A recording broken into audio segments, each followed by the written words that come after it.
День Республіки святкує Туреччина. Це одне з найбільших державних свят, відзначають його з розмахом по всій країні. Влаштовують концерти і паради, а також вшановують тих, хто віддав життя за батьківщину. Турецька Республіка на мапі світу з'явилася 29 жовтня 1923 року. Як день народження країни святкували нині, дивіться далі.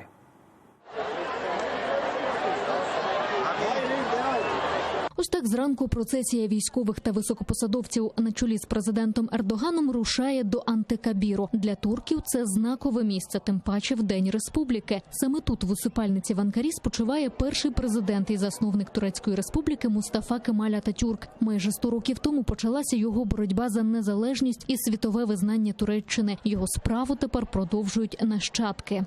В той час, коли ми бачимо загрози нашій незалежності, з духом, який впродовж 96 років вів нас до перемоги, ми й далі будемо вести нашу боротьбу на міжнародних майданчиках.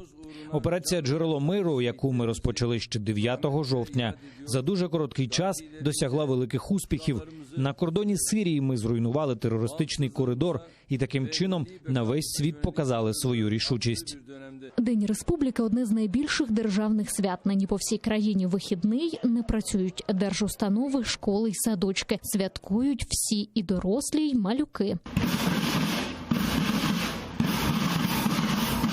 Те, що країна занурилася в урочистості, стає зрозуміло навіть необізнаному туристу. Повсюди, на хмарочосах і невеличких будинках у спальних районах, турецькі прапори.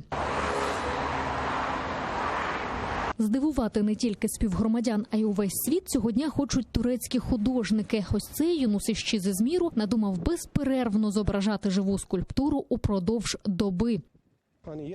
Ми всі дуже хвилюємось. Це наш товариш, і, можливо, він зможе побити світовий рекорд, тому ми вирішили сфотографуватися з ним. Очевидно, у нас турків шляхетна кров. Не кожен зможе зробити те, що робить цей чоловік. І не кожен зможе відчути ті емоції і хвилювання, які ми відчуваємо зараз. Це один із засновників нашої студії. Він 24 години поспіль лишатиметься в образі живої статуї. Це спроба встановити світовий рекорд. Він присвячує свій перформанс нашій республіці, нашій незалежності і всім, хто віддав життя за цю незалежність. А ось турецькій спортсменці Шахіці Ерджуман здивувати світ вже вдалося. Напередодні вона побила світовий рекорд з фрідайвінгу поміж жінок. Затримавши дихання, пропливла під водою в печері Гіліндере 100 метрів без ластів. І зробила це на честь 96-ї річниці створення Турецької Республіки.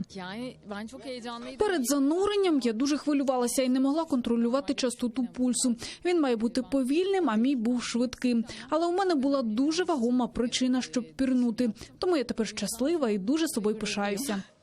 На мапі світу Турецька Республіка з'явилася 29 жовтня 1923 року. Тоді, після розпаду Османської імперії та 4-літньої національно-визвольної боротьби, великі національні збори внесли поправки до Конституції і створили нову вільну державу. А першим президентом республіки депутати обрали Мустафу Кемаля Ататюрка, який свого часу очолив боротьбу за незалежність Туреччини. Анна Макаренко, Заман, АТР.